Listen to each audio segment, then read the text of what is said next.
6월 첫날 그리고 주일을 시작하고 어느새 한 해가 반을 지나가는 그 과정 속에 시간에 대한 의미를 묵상해 보면서 우리의 남은 삶의 여정들, 우리 평생의 삶들을 어떤 거룩한 루틴으로 살아가야 될지 생각해 보고자 합니다. 여러분, 설교 시간이 예배에 많은 시간을 차지하는 만큼 중심에 있다는 건 우리 모두가 잘 알 것입니다. 그런데 이 설교 시간이 그만큼 시간을 차지한다는 것은 우리의 각자에게도 분명한 확신과 신뢰가 있어야 될 거라 생각을 해보게 됩니다. 그것은 다른 것이 아니라 이 과거의 길 또는 말씀을 통해 세우신 설교자의 또 기도와 묵상 가운데 나눠진 말씀 안에서 우리에게 찾아와 주신다는 겁니다. 한마디로 말씀이 현재적으로 들릴 필요가 있는 것이죠.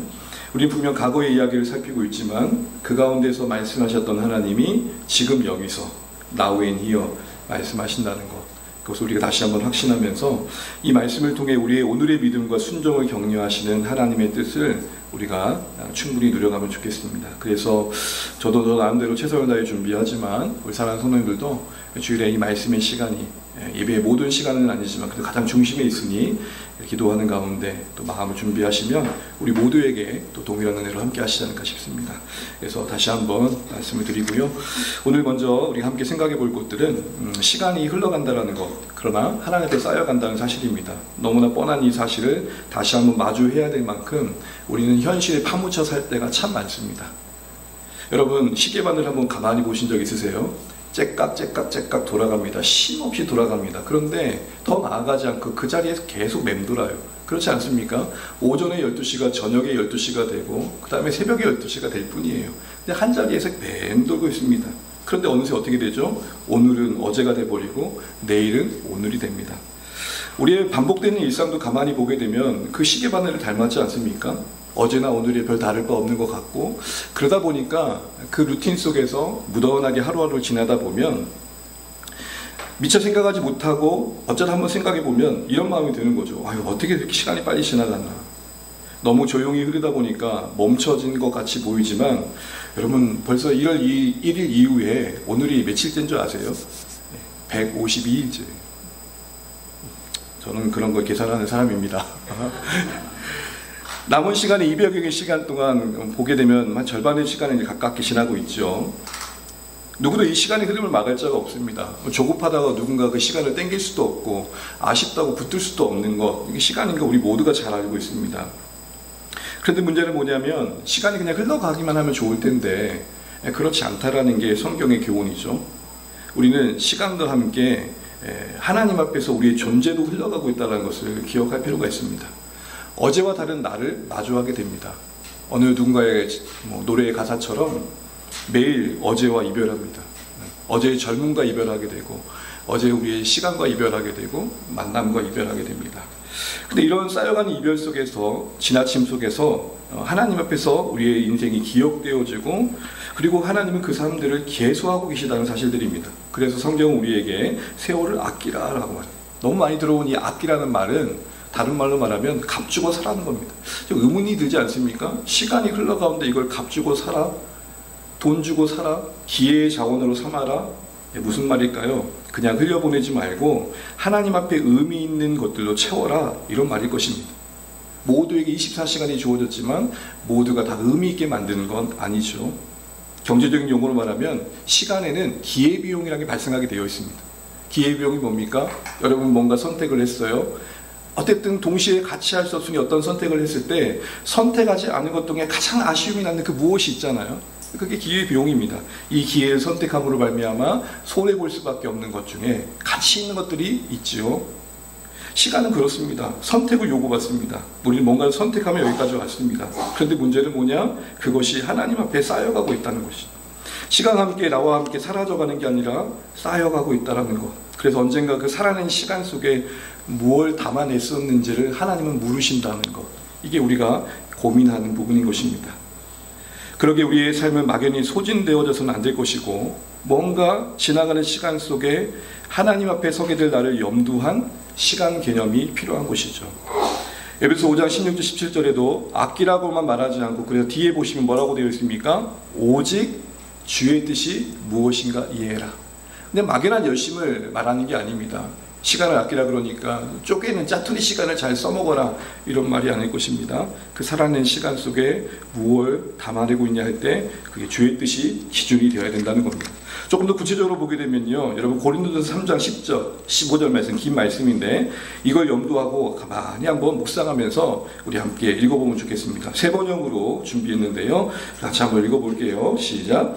그러나 어떻게 집을 지을지 각 신중히 생각해야 합니다. 아무도 이미 놓은 기초이신 예수 그리스도 밖에 또 다른 기초를 놓을 수 없습니다. 누가 이 기초 위에 금이나 은이나 보석이나 나무나 풀이나 짚으로 집을 지으면 그에 따라 각 사람의 업적이 드러날 것입니다. 그날이 그것을 환히 보여줄 것입니다. 그것은 불에 드러날 것이기 때문입니다. 불이 각 사람의 업적이 어떤 것인가를 검증하여 줄 것입니다. 어떤 사람이 만든 작품이 그대로 남으면 그는 상을 받을 것이요, 어떤 사람의 작품이 타버리면 그는 손해를 볼 것입니다. 그러나 그 사람은 구원을 받을 것이지만 불속을 헤치고 나올 듯 할 것입니다. 아멘. 긴 말씀인데 요지를 말하자면 바울은 지금 어떤 비유를 가지고 나오고 있습니다. 1차적으로는 교회의 사역자라면 건축자의 마음이 있어야 된다는 겁니다. 그리고 건축자로서 그 기초는 예수님이라는 걸 결코 잊으면 안 된다는 겁니다. 그리고 그 위에 합당한 것을 쌓아야 된다는 겁니다. 오늘 비유를 보게 되면 금, 은 나오고요, 나무 그리고 풀 같은 게 나오죠. 여러분 이게 어떻게 분류가 되는 것 같아요?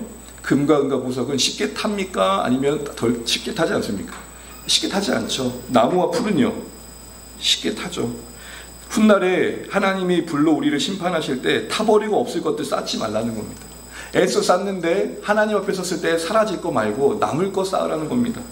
금과 은, 보석을 우리의 믿음으로 우리의 하나님 앞에서 합당한 삶으로도 바꿔볼 수 있겠죠. 그러나 어쨌든 이 말씀에서 강조하고 있는 건 뭐냐면 그날 하나님 앞에 서게 되는 그날 환히 그 쌓은 것들의 진상을 보게 될 것이다 라고 말합니다. 이것은 하나님께서 우리의 어떤 행위를 보고 구원하신다는 측면보다는 은혜로 구원받은 자의 인생 속에 하나님께서 무엇을 보고 계시냐를 강조하고 있는 것입니다. 주님 앞에 섰을 때 후회 없이 남길 수 있는 내용들을 고민하며 살아가는 것이죠. 우리의 인생과 사역과 삶은 하나님 앞에 평가받을 날이 있다고 분명히 보여주고 있습니다. 주의 뜻에 합당한 것만 영원히 남을 거라는 것이죠. 이런 면에서 본다면 우리 인생에 고민해야 될 것 중에 하나는 뭐냐면 뭘 더 할 것인가 보다 뭘 덜 것인가 아닌가 싶어요. 시대적 분위기가 뭐라도 하나를 더 해야 성공이라고 말하는 시대를 살다 보니까 그래도 이 인생의 시기 속에 난 이렇게라도 했어야 라고 말할 그 무엇이 더 목적이 되다 보니까 그 사이사이에 쌓이는 찌꺼기 같은 것들을 놓치고 사는 것이죠. 우리 그럴 때 있잖아요. 중요한 건 알지만 지금은 조금 바쁘니까 나중에, 그렇게 하나둘씩 미루다 보니까 어느새 간과되어진, 그리고 간과된 것만큼이나 쌓여가는 버려야 될 것들을 놓칠 때가 있다는 것이죠. 그래서 여러분 저는 그런 생각이 들었어요.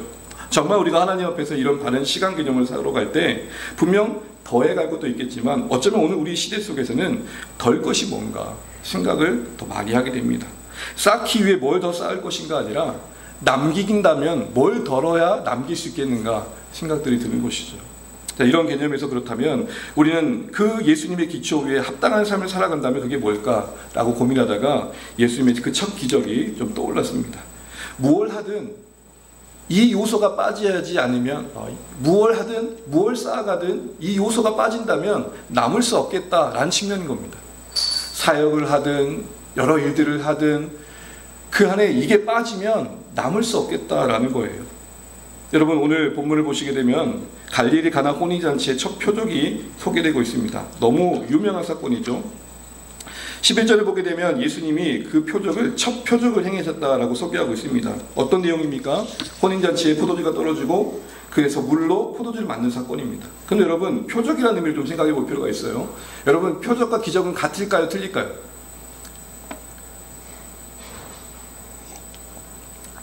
자, 제가 다시 물어볼게요. 표적과 기적은 같을까요? 틀릴까요? 1번 같다, 2번 같은 것 같다, 3번 모르겠다. 표적과 기적은 뭐예요? 엄밀히 말하면 다른 거죠. 표적이란 건 뭐예요? 기적을 통해 뭔가를 말하고 싶어 하는 거죠. 마치 저 달을 보세요 그러면 여러분 손가락을 봐야 돼요? 달을 봐야 돼요? 달을 봐야 되는데 달을 가리키는 게 기적일 수 있겠지만 이 기적 자체가 목적이 아니라 기적을 통해 하시고 싶은 말이 뭐냐는 거예요. 그게 이제 표적이에요. 그래서 표적을 영어로 말하면 사인이라고 그럽니다. 사인이 다른 말로 하면 쉽게 말하면 간판이잖아요. 우리 간판집을 보면 그 집이 뭘 파는 줄 알죠. 표적을 통해서 다시 말하면 예수님이 누구신지를 말하고 싶었다는 거예요. 물이 포도주로 바뀐 놀라운 기적을 보게 되면 참 대단한 일이구나 라고 할 수 있겠지만, 오늘 이 본문의 초점은 예수님이 이렇게 대단한 일을 하셨어가 아니라 그 일을 통해 말씀하시고 싶은 예수님은 누구시냐는 거예요. 항상 여러분 이 질문이 복음서를 볼 때 되게 중요한 질문입니다. 이 기적을 통해, 이 행적을 통해, 이 사건을 통해 예수님은 자신을 누구로 소개하고 계시는가? 그러기에 그 과거의 이야기가 오늘의 우리의 이야기가 된 이유가 되는 것입니다. 그리고 그렇게 보이신 예수님에게 우리 적합한 반응을 보여야겠죠. 그렇다면 여러분, 첫 표적에 담긴 의미가 뭘까요? 그리고 그 기적에 담긴 우리를 향한 목적하신 바가 뭘까요? 그 의도하신 그 내용이 뭘까요? 달리 말해 이 표적에 담긴 교회를 향한 그 의미를 통해 격려하고 싶은 게 뭘까? 여러분, 말씀인 것처럼 여러분은 잔치 중에 포도주가 떨어졌어요. 그런데 여러분, 이게 얼마나 심각한 문제를 먼저 인식해야 오늘 이 본문이 좀 더 와닿을 것 같아요. 여러분, 우리에게 식사 자리를 초대해가지고 누군가를 모실 때 뭐가 떨어졌을 때는 아우 죄송해요, 준비된 게 다 떨어졌네요 정도일 수 있잖아요. 그런데 이 혼인잔치, 결혼을 앞두고 있는 장치, 한 일주 정도 하는 이 혼인잔치에 포도주가 빠진다? 그건 마치 비유컨대 전라도식으로 말하자면은 잔치집에 홍어가 없는 거예요. 여러분, 잔치집에 홍어가 없다는 것은요, 그쪽 지역에서는 이거는 무례한 거예요. 아무리 상다리가 휘어질 만큼 많이 음식이 있어도 둘러봤을 때 홍어가 안 보이잖아요. 그럼 뭐라고 하느냐? 이렇게 말해요. 어메, 소문난 잔치에 먹을 거 없다 하더만 딱 그 짝이요. 이러면 안 되지. 제가 여기 와보니까 문어가 그런 역할을 하더라고요. 여기 보니까 어떤 분이 문어를 찾아요. 장례식 갔는데 문어가 없냐고.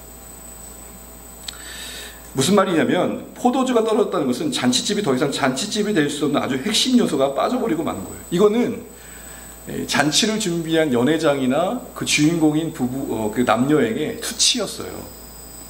그런데 그 결핍을 누가 채우세요? 예수님이 물을 포도주로 만든 기적으로 채우고 마시죠. 결국은 수치를 바꾸신 자리였고, 혼인잔치가 아름답게 마무리될 수 있도록 기적을 베푸신 겁니다. 예수님께서 하필 왜 혼인잔치에서 물로 포도주를 만드신 것이 첫 표적으로 소개되느냐가 바로 여기서부터 연관되어지는 겁니다. 혼인잔치는 바로 하나님 나라를 말합니다. 성경의 일반된 내용은 이 혼인잔치는 하나님의 백성이 하나님과 함께 기쁨을 누리는 걸 말해요. 그리고 포도주가 그 기쁨의 상징입니다.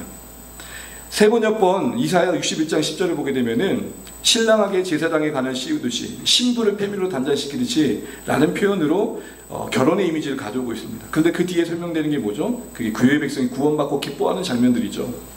여러분, 계시록 19장 9절을 같이 한번 읽어볼까요? 시작. 천사가 내게 말하기를 기록하라. 어린 양의 혼인잔치에 청함을 받은 자들은 복이 있도다 하고, 또 내게 말하되 이것은 하나님이 참되신 말씀이라 하기로. 천국이 완성된 날, 그 날을 뭐라고 비유하고 있냐면 결혼의 잔치로 비유하고 있어요. 어린 양식 예수님과 교회가 결혼하는 날로 비유하고 있어요. 그 결혼잔치에 빠져서는 안 되는 게 뭐냐? 포도주예요. 그래서 하나님 나라의 기쁨을 구약의 버전으로 말하자면 이런 표현이 나옵니다. 요엘서인데요. 같이 한번 읽어볼게요. 3장 18절 시작. 그날이 오면 담마다 새 포도주가 넘쳐 흐를 것이다. 언덕마다 젖이 흐를 것이다. 유다 계율마다 물이 가득 차고 주의 성전에서 샘물이 흘러나와 십된 골짜기에 물을 데워 줄 것이다. 묘사인데 하나님의 통치가 온전히 임하는 그 날을 바라보면서 그날의 아름다운 장면을 어떤 이미지를 가져와 묘연하고 있냐면 새 포도주로 묘. 새 포도가 넘친다. 그러니까 이거는 해석이 필요한 그림 언어인 거죠. 그들의 언어의 세계관 속에서 포도주는 뭐라고요? 지극한 기쁨. 잔치상에 기쁨이 될 만한 포도주가 있다는 건 정말 행복한 것이죠.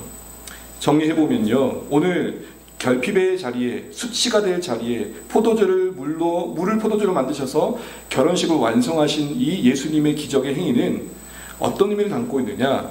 하나님을 떠나 기쁨을 상실한 우리의 인생 속에 새로운 기쁨을 주시는 분으로서 예수님의 그 모습을 소개하고 계시는 겁니다. 교회는 그 기쁨을 약속받고 있다는 것이죠. 특별히 여러분 주목할 것은 이 표적에 행해진 공간이 평범한 두 사람의 결혼의 자리였다는 겁니다. 그것도 갈릴리 가나, 예루살렘도 아니었어요. 왕궁도 아니었어요. 무슨 말을 하는 걸까요? 그냥 늘상 평범한 그 삶의 자리에 거기에서 일으키신 기적이라는 겁니다. 한마디로 이 첫 표적을 통해서 오늘 신자된 우리에게 말씀하신 바는 이런 거 아니겠습니까? 교회여, 하나님의 백성들이여, 작고 작은 일상 속에서도 예수님의 사귐 속에, 예수님과 함께함 속에 누린 그 기쁨을 누려가면 좋겠다. 내가 그걸 약속한다 라고 말씀하고 계시는 겁니다. 그래서 여러분 이 요한복음 1장 11절 이 기적의 마침에 뭐라고 되어 있냐면 제자들이 그 표적을 통해 예수님을 믿었다라고 말합니다. 이 믿음의 내용을 요한복음 버전으로 번역을 하자면 여러분 31절 말씀을 같이 한번 읽어보겠습니다. 요한복음 20장 31절 같이 한번 읽어보죠. 시작.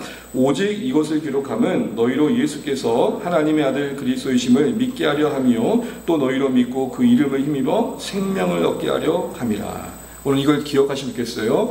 예수님을 힘입어 생명을 얻게 하려 하십니다. 이게 믿음이라는 거예요. 우리가 믿습니다라고 할 때 우리의 고백의 내용 중에 중요한 거는 믿음에 대한 그분은 내가 힘 있는 삶을 살고 싶고 그것으로 나는 약속된 생명을 누리고 싶습니다. 이렇게 얘기를 하고 있는 것이죠.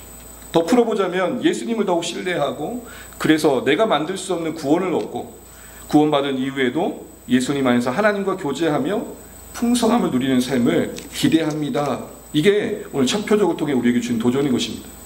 요한의 의도대로 우리가 이 표적을 이해하면은 이런 고백을 하게 됩니다.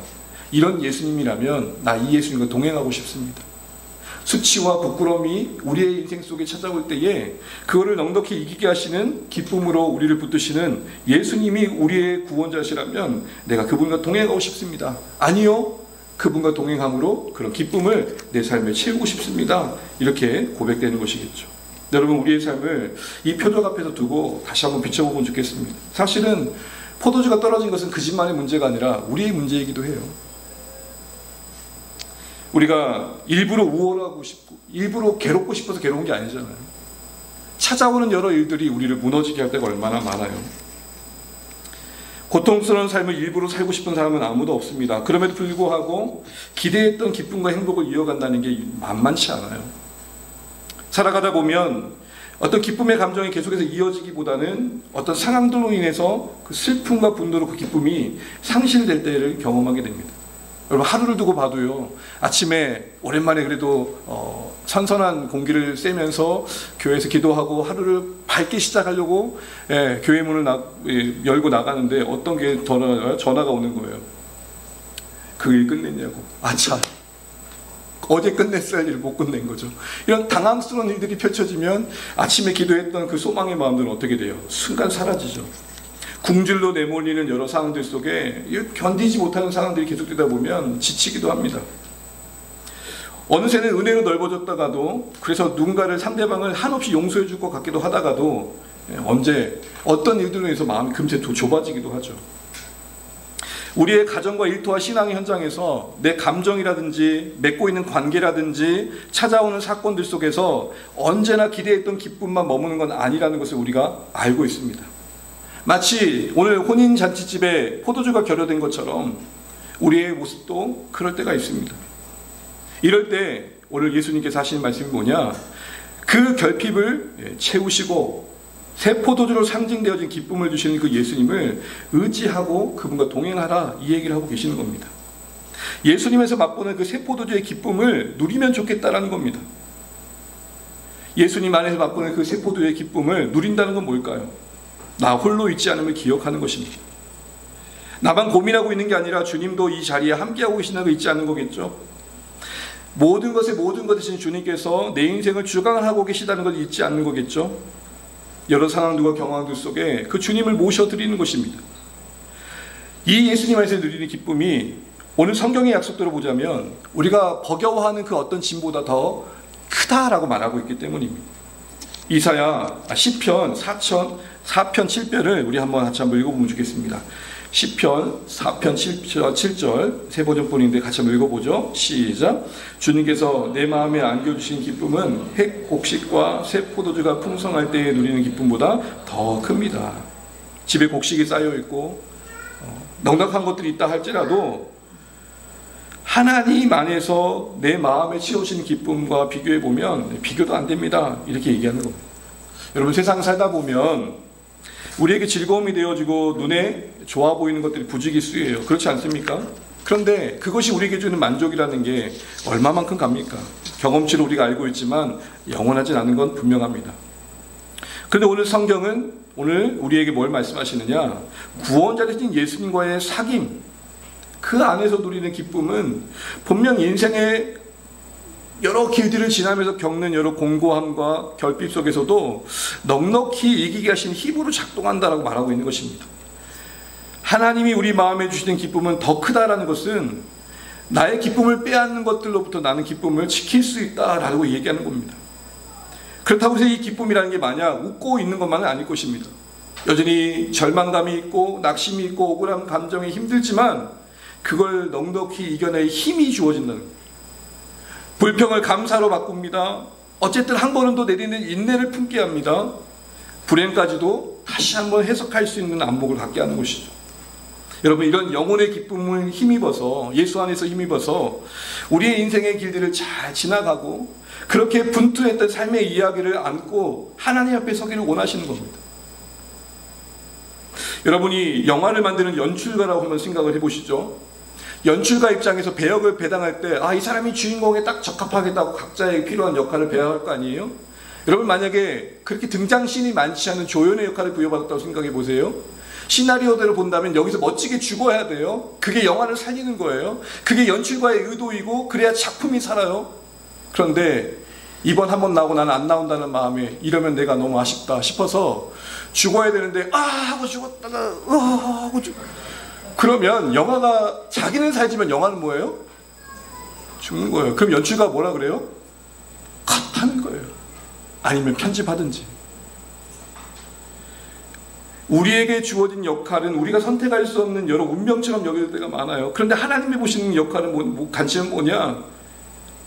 그 주어진 역할 속에서 홀로 감당치 않고 그 자리에 주님을 초대하여 약속된 구원자신 예수님 품 안에서 그 길을 지나갔냐, 이걸 묻고 계시는 거예요. 더 쉽게 질문하자면 잘 해결했니와 나와 함께했니의 차이인 것이에요. 우리의 관심은 어쨌든 이 길을 잘 지나가는 거잖아요. 어쨌든 원하는 것을 얻어내는 거잖아요. 그런데 그건 남는 게 아니라고 말씀하시는 거예요. 뭐가 남는데요? 그 어려운 시간을 주님과 함께 했냐는 거예요. 성공을 했다면 그 성공의 과정에 주님의 의지함이 있었냐는 거예요. 여러분, 우리는 계속 어떤 질문 속에 이 본문을 보고 있냐면 우리의 인생길 한 번뿐인 인생, 지나가고 마는 인생 속에 쌓여간다면 하나님 앞에 뭐가 쌓여가느냐 할 때 바로 주님 안에서 누리는 그 기쁨의 동행의 삶을 쌓여가고 있다라고 지금 계속 보고 있는 것입니다. 이거는 우리 삶에 우리가 누려야 할 축복이면서 우리 삶의 사명이에요. 다시 말해 기독교의 신앙의 본질은 뭐냐면 수행도, 단순한 덕행도 아니라 동행이에요. 종교 그러면 뭔가 수련하면서 수행하는 걸 떠올리고, 종교 그러면 그래도 남다른 윤리의식을 가지고 행하는 덕행을 생각해요. 그게 없다는 게 아니에요. 그러나 기독교의 기독교됨은 뭐냐? 하나님께서 우리와 같은 모습으로 오시고 구원자신 예수님이 우리의 인생을 걸으신 그 흔적들 속에 우리도 함께 걷게 하셔서 동행하는 이야기를 만들어 가시는 거. 우리가 주어진 여러 일들을 하지만 직업도 다르고 삶의 여건도 다르고 사회적 배경도 다르지만 어디 있든지 거기서 주와 동행하는 것, 그래서 얻은 기쁨으로 살아낼 줄 아는 것, 그게 바로 기독교 신앙의 본질이라는 겁니다. 그래서 나름 기독교의 본질을 나름 아름다운 문장으로 소개하고는 C.S. 루이스는 이런 표현을 씁니다. 기쁨은 진지한 천국의 비즈니스다. 참된 기쁨을 잃어버린 세상을 향해서 천국을 비추는 섬김이라는 것은 단순히 교회가 착하게 사는 정도가 아니다. 다만 의롭게 사는 것만이 아니다. 이 세상에서 그 무엇보다도, 잘 들어보세요 여러분, 기뻐할 존재가 있으며 힘이 되는 계신 분이 있다는 것을 보여주는 것이다.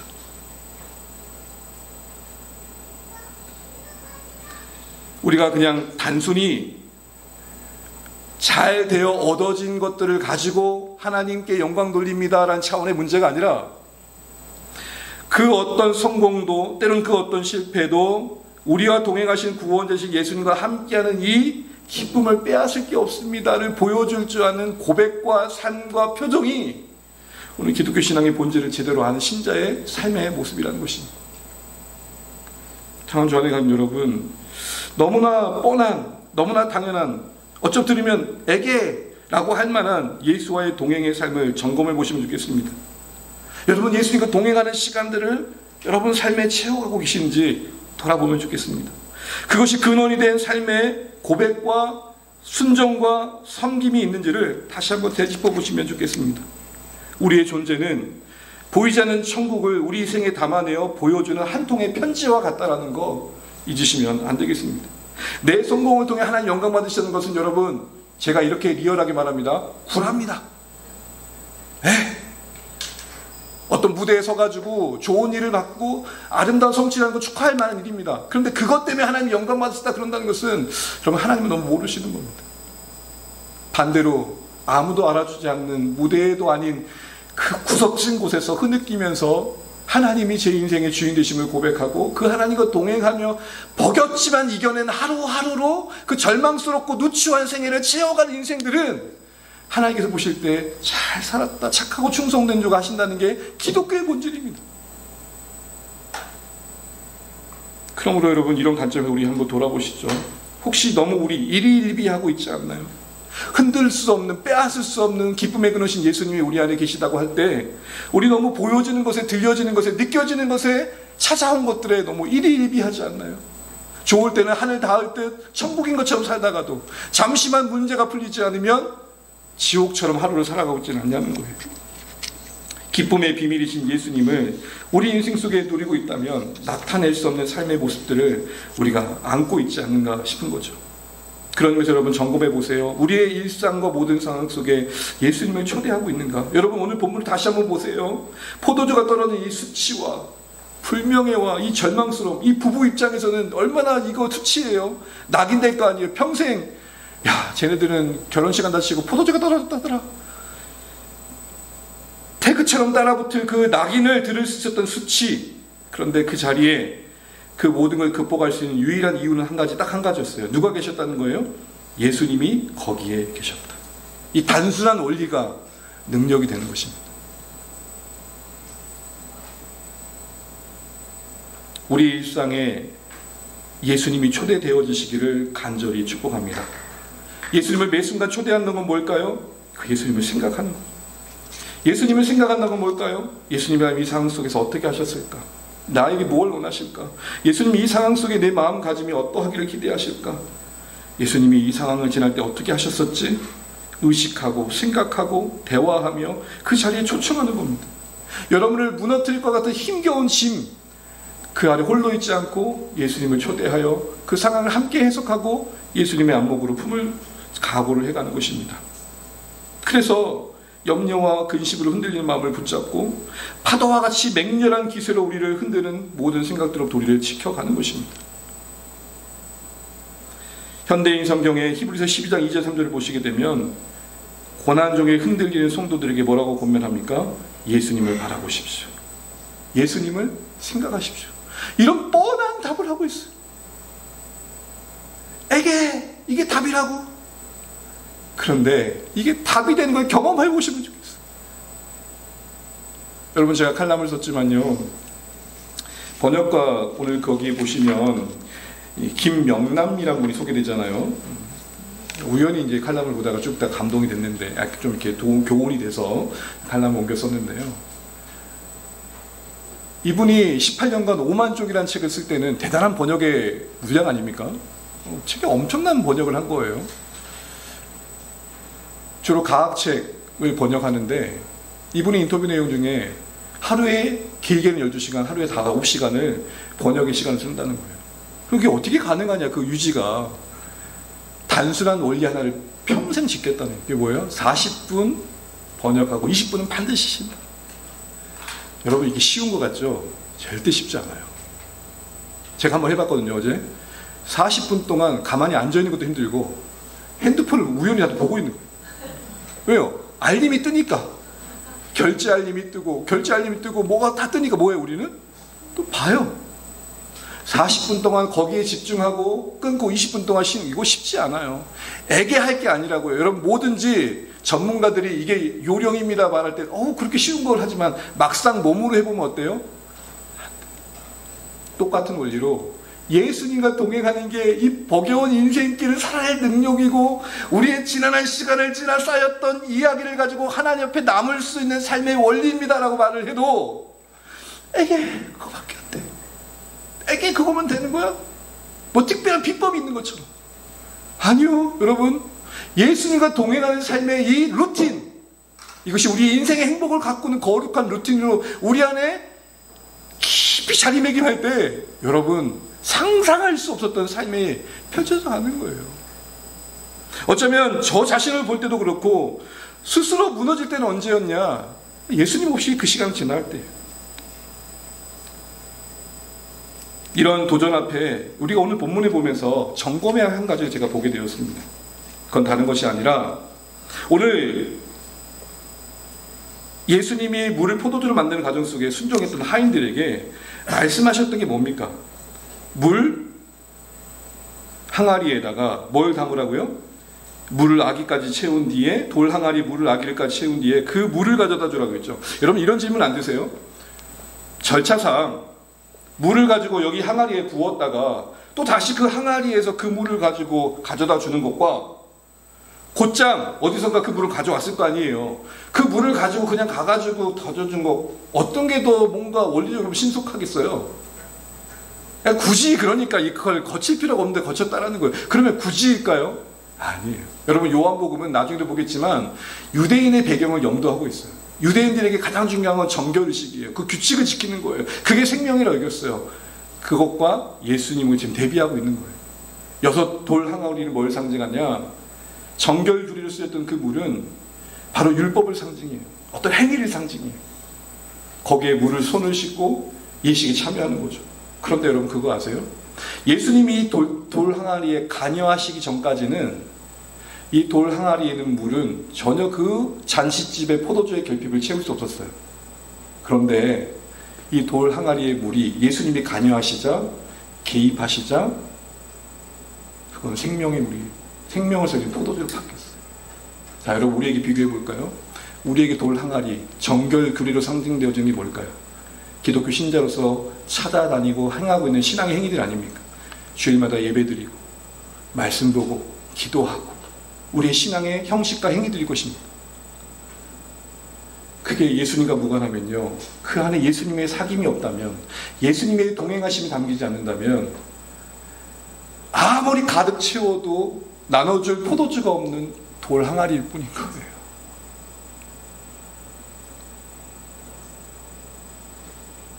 평생을 예배드려도 그 예배의 한 시간에, 단 한 시간이라도 예수님이 그 자리에 계심을 느끼고 경험하고 그 예배의 기회를 통해 내 구원자신 예수님을 깊이 만나고 동행하는 시간들이 없다면 그 쌓여가는 시간들 속의 예배는 다만 돌 항아리일 뿐이에요.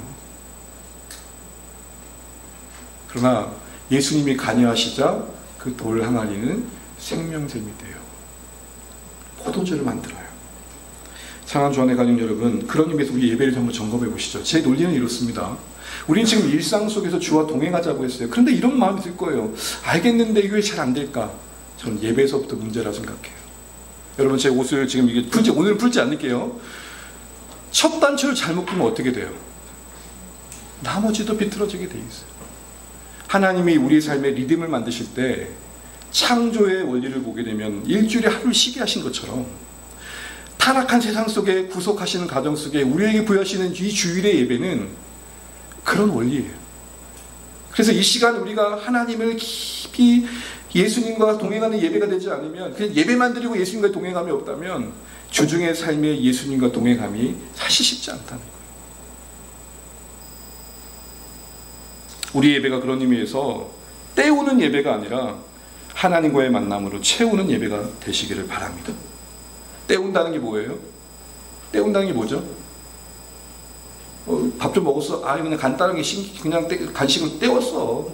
대충 한다는 거 아니에요. 대충. 여러분이 우리의 예배는 어떠세요? 예배만 두고 본다면 여러분의 예배는 때우는 예배세요? 채워주는 예배세요? 우리의 삶은 예배의 축소판이라는 걸 결코 잊으시면 안 돼요. 제가 여러분 이 이야기로 오늘의 말씀을 좀 맺고자 합니다. 간간히 제가 나눴던 예화이기도 한데요. 여러분 저는 강원도에서 초등학교를 다녔어요. 물을 떠오라 그러면 저희는 수도꼭지가 아니고 그때 당시만 해도 펌프였어요. 펌프 아시죠? 펌프는 물을 받아가려면 중요한 작업을 하나 해야 돼요. 그게 뭘까요? 네? 여기는 올드하신 분들. 마중물이 뭔지를 모르고 젊은 분들. 마중물이라는 게 뭐죠? 이 펌프질 할 때 같은 원리예요. 경유처럼. 펌프를 물을 넣으면 이 물길이 만들어지는 거잖아요. 물을 끌어올릴 수 있는. 그래서 마중한다 그런 거잖아요. 그 마중물 한 바가지가 별거 아닌 것 같은데 그 물이 계속해서 물을 공급받는 뭐가 돼요? 네, 연결점이 돼요. 돌아와서요. 저는 여러분에게 주일 예배가 그런 은혜의 마중물 되면 좋겠습니다. 일주일이라는 긴 시간에 단 1시간밖에 안 되는 예배가 예수님과의 만남의 시간으로 여러분에게 확정 지어지고 경험되셔서 그 물 한 바가지가 별거 아니고 그 안에 물 수원지로부터 물을 끌어내는 연결점이 됐던 것처럼 여러분 오늘부터 우리의 예배가 하나님 앞에 머문다는 그 나름대로 말씀과 기도의 시간이 그냥 그 형식으로만 때우는 시간이 아니라 주님 이 시간 저를 만나주세요. 주님 이 시간 저를 조금 도와주세요. 주님 저의 이 시간 이성과 제 감정 모든 걸 통해서 하나님 앞에 좀 인격적인 체험을 좀 하게 해주세요. 때우는 시간이 아니라 채우는 시간이 되게 해주세요. 그래서 단 1시간이라도 진실한 하나님과의 교제와 만남이 있을 때 그 동행함이 일상의 동행을 만드는 근원이 되는 것입니다. 여러분 제가 벌써 오늘 119일째 예통도 본문을 여러분과 함께 나누고 있습니다. 1번 질문 해볼게요. 쉬울까요? 안 쉬울까요? 질문도 그렇다. 제가 매일 그렇게 뭔가를 올리는 게 쉬울까요? 귀찮을까요? 기쁠까요? 재밌을까요? 행복할까요? 예? 제가 때우고 싶을까요? 채우고 싶을까요? 말씀을 준비하면서 뭐가 이렇게 힘들지? 뭐가 이렇게 나는 이렇게 뭔가 이게 짐이 되고 있지? 내가 이 시간을 예수님을 만나는 시간으로 삼고자 하는 의지가 없으니까 묵상마저도 일이 돼요. 고작 1시간, 1시간 와서 예배하는 여러분, 이 시간마저도 그냥 때우는 시간이 되면 일이 돼요. 일이 된다고요. 제가 연애 시절에요. 단 5분 만나려고 5시간, 4시간을 썼던 기억이 있어요. 그런데 아무리 여유 있어도 그 만나는 대상이 별로 반갑지 않으면 그래요. 사랑하는 주안에 가는 여러분, 여러분에겐 주일 예배가 마중물이십니까? 주님을 만나는 깊은 시간 되셔서 이 힘으로 난 한 주를 산다라는 고백이 있으십니까? 말씀을 준비하면서 그런 고백을 제가 하게 됐어요. 여전히 많은 분량을 이렇게 매일 묵상하고 정리한다기 쉽지 않지만 이래야겠다. 나에게 이걸 나의 거룩한 루틴, 예수님과 동행하는 루틴으로 삼아야겠다. 단순히 섬긴다가 아니라 내가 주님을 먼저 만나야겠다. 그리고 달리 보이기 시작합니다. 말씀을 맺겠습니다. 사랑하는 주 안에 가린 여러분, 어느새 한 해의 절반 가까이의 시간, 151일이 지나고 있습니다. 카운트하자는 건 아닙니다. 어쨌든 우리는 시간 속에서 흘려보내는 시간들을 헤어지고 살아갑니다. 또 문제는 뭐냐? 그 시간들이 하나님 앞에 쌓여간답니다. 그렇다면 쌓여갈 때 남는 시간은 뭐냐? 뭘 했냐가 아니라 얼마나 주와 동행했냐. 여러분 질문 한번 해볼게요. 왜 예수님이 행하신 요한복음의 7가지 기적 중에 가장 첫 번째 기적이 이걸까요? 이런 의문 안 드셨어요? 왜 숱한 기적 중에 가장 첫 번째 기적이 이걸까요? 가장 본질이기 때문에 그렇습니다. 예수님 안에서 동행하는 그 기쁨이 우리 신자의 삶의 가장 본질이기 때문에 그렇습니다. 여러분이 직업이 뭐든 사역을 통해 뭘 했든 예수님과 동행하는 예배가 아니고 예수님과 동행하는 사역이 아니고 예수님과 동행하는 삶이 아니면 안 남는데요. 그러니 여러분, 우리 다시 한번 우리 삶에 예수님과 동행하는 삶을 살기 위해서 그 시작이 되고 원천이 되는 우리의 예배부터 점검해 보시기를 소망합니다. 우리의 예배를 위해 기도하십시오. 설교자의 문제일까요? 저만의 문제일까요? 공간의 문제일까요? 악기팀의 문제일까요? 모르겠어요. 자문 한번 해보세요. 저에게도 자문해요. 여러분, 이 한 시간이 진짜 나의 삶의 한 주간의 생명수를 공급해주는 은혜의 마중물이 되고 있는가? 목회자로서 가장 부담스러운 게 바로 그겁니다. 저를 위해서도, 우리 모두 서로를 위해서 기도하시면서 주님과의 참된 사귐을 회복하고 그것이 일상의 기쁨으로 넘쳐서 여러분의 사랑하는 삶이 하나님께 기억되어지는 복된 삶 되시기를 간절히 축복합니다.